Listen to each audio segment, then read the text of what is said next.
നമസ്കാരം. മനുഷ്യ മനസാക്ഷിയെ ഞെട്ടിക്കുന്ന ഒരു സംഭവമാണ് ഇപ്പോൾ പുറത്തുവരുന്നത്. 10 മാസം നൊന്തു പ്രസവിച്ച ഒരു അമ്മയുടെ നട്ടെല്ല് തല്ലിയൊടിച്ചിരിക്കുകയാണ് മകൾ. ഒരിക്കലും ചിന്തിക്കാൻ കൂടി കഴിയാത്ത ക്രൂരകൃത്യം. ഫേസ് ക്രീം മാറ്റിവെച്ചുവെന്നാരോപിച്ചാണ് നിവ്യ എന്ന 30 വയസ്സുകാരി അമ്മയുടെ വാരിയെല്ല് തല്ലിയൊടിച്ചത്. സരസു എന്ന 70 വയസ്സുകാരിയെയാണ് മകൾ നിവ്യ ക്രൂരമായി ഉപദ്രവിച്ചത്. തിങ്കളാഴ്ച വൈകുന്നേരം എറണാകുളം പനങ്ങാടായിരുന്നു സംഭവം. പക്ഷേ സംഭവം പുറം ലോകം അറിയുന്നത് ഇന്നു മാത്രമാണ്. അമ്മയെ ആക്രമിച്ച് ഒളിവിൽ പോയ യുവതിയെ വയനാട്ടിൽ നിന്നുമാണ് പോലീസ് അറസ്റ്റ് ചെയ്തിരിക്കുന്നത്. ഫേസ് ക്രീം മാറ്റിവെച്ചതിനെ തുടർന്നുള്ള തർക്കം പിന്നീട് മർദ്ദനത്തിലേക്ക് വഴിമാറുകയായിരുന്നുവെന്ന് പോലീസ് പറയുന്നു.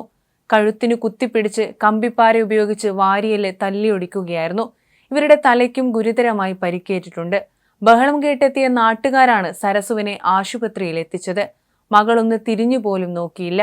കുറ്റബോധം ലെവലേശമുണ്ടായില്ല. പകരം ഓടി ഒളിക്കുകയാണ് ചെയ്തത്. സംഭവം നടന്ന് പിറ്റേ ദിവസമാണ് സരസു പോലീസിൽ പരാതി നൽകിയത്. ക്രിമിനൽ പശ്ചാത്തലമുള്ളയാളാണ് നിവ്യയെന്ന് പോലീസ് വ്യക്തമാക്കുന്നു. ലഹരി കേസ്, കൊലപാതകം, കുട്ടിയെ തട്ടിക്കൊണ്ടുപോകൽ തുടങ്ങി നിരവധി കേസുകളിൽ പ്രതിയാണ് നിവ്യ. നിവ്യ സ്ഥിരമായി ഉപയോഗിക്കുന്ന ഫേസ് ക്രീം കാണാതായതാണ് ആക്രമണത്തിന് തുടക്കം.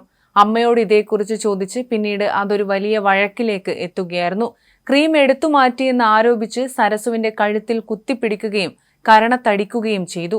പിന്നീട് ചവിട്ടി നിലത്തിട്ടു. തുടർന്നാണ് കമ്പിപ്പാര കൊണ്ട് കൈയിലും നെഞ്ചിലും ആഞ്ഞടിച്ചത്. ക്രീം എടുത്തിട്ടില്ലെന്ന് ആവർത്തിച്ചു പറഞ്ഞെങ്കിലും 70 വയസ്സുള്ള അമ്മയെ മനസാക്ഷിയില്ലാതെ നിവ്യ മർദ്ദിച്ചുകൊണ്ടേയിരുന്നു. അമ്മ മോളെ ഞാൻ എടുത്തില്ല എന്ന് കരഞ്ഞുകൊണ്ട് പറഞ്ഞെങ്കിലും യുവതി നിർദാക്ഷിണ്യം അമ്മയെ കമ്പിപ്പാരയെടുത്ത് അടിച്ചു. കരച്ചിൽ കേട്ടെത്തിയ നാട്ടുകാരാണ് സരസുവിനെ ആശുപത്രിയിൽ എത്തിക്കുന്നത്. നിരന്തരമായി നിവ്യ വീട്ടിൽ പ്രശ്നമുണ്ടാക്കാറുണ്ടായിരുന്നെന്ന് പോലീസും പറയുന്നു. നാട്ടുകാർക്കും യുവതിയെക്കുറിച്ച് അത്ര നല്ല അഭിപ്രായമല്ല. നിലവിൽ വാരിയെല്ലിനേറ്റ ഗുരുതരമായ പരിക്കിൽ ചികിത്സയിലാണ് നിവ്യയുടെ അമ്മ. ആശുപത്രിയിൽ വെച്ചാണ് സരസു മകൾക്കെതിരെ പോലീസിൽ പരാതി നൽകിയത്. ഇതോടെ നിവ്യ നാട്ടിൽ നിന്നും മുങ്ങുകയായിരുന്നു. ഒടുവിൽ വയനാട്ടിൽ നിന്നാണ് നിവ്യയെ പോലീസ് പിടികൂടിയത്. തൊഴിലുറപ്പ് തൊഴിലാളിയാണ് പരിക്കേറ്റ സരസു. ഗുണ്ട ആക്ട് പ്രകാരം നിവ്യക്കെതിരെ നടപടിയെടുക്കുമെന്ന് പോലീസ് വ്യക്തമാക്കി. സരസു ഇളയ മകളായ ഈ നിവ്യക്കൊപ്പമാണ് താമസിച്ചിരുന്നത്. സരസുവിന് 2 മക്കളാണുള്ളത്. മൂത്ത മകൾ വിവാഹശേഷം ഭർത്താവിനൊപ്പം താമസിക്കുന്നു. നിവ്യ ഭർത്താവുമായി അകന്നു കഴിയുകയാണെന്നാണ് വിവരം. കുമ്പളം പനങ്ങാട് തിട്ടയിൽ വീട്ടിലെ കുഞ്ഞൻ ബാവയാണ് പിതാവ്.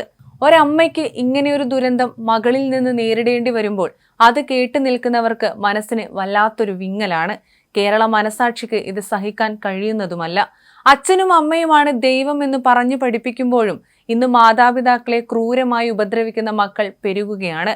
പക്ഷെ നിവ്യ ആദ്യമായല്ല ഇങ്ങനെയൊരു ക്രൂരത കാണിക്കുന്നതെന്നാണ് പോലീസും പറയുന്നത്.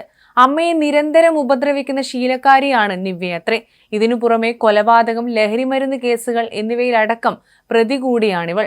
തൊഴിലുറപ്പ് തൊഴിലാളിയായ സരസു ഇളയ മകളായ നിവ്യയ്ക്കൊപ്പം കഴിയുന്ന ഓരോ ദിവസവും ആ അമ്മ ഭീതിയിലായിരിക്കും. എന്നിട്ടും പെറ്റ വയറിന് മകളെ തള്ളിപ്പറയാൻ കഴിയാത്തതുകൊണ്ടാണ് ആ അമ്മ ഒരിക്കൽ പോലും പരാതി നൽകാതിരുന്നത്. എന്തായാലും ഈ സംഭവം നമ്മെ ഓർമ്മിപ്പിക്കുന്നത് സ്നേഹബന്ധങ്ങൾക്ക് പോലും ഒരു വിലയുമില്ലാത്ത ലോകത്താണ് നമ്മൾ ജീവിക്കുന്നതെന്ന ഭീകരമായ യാഥാർത്ഥ്യമാണ്.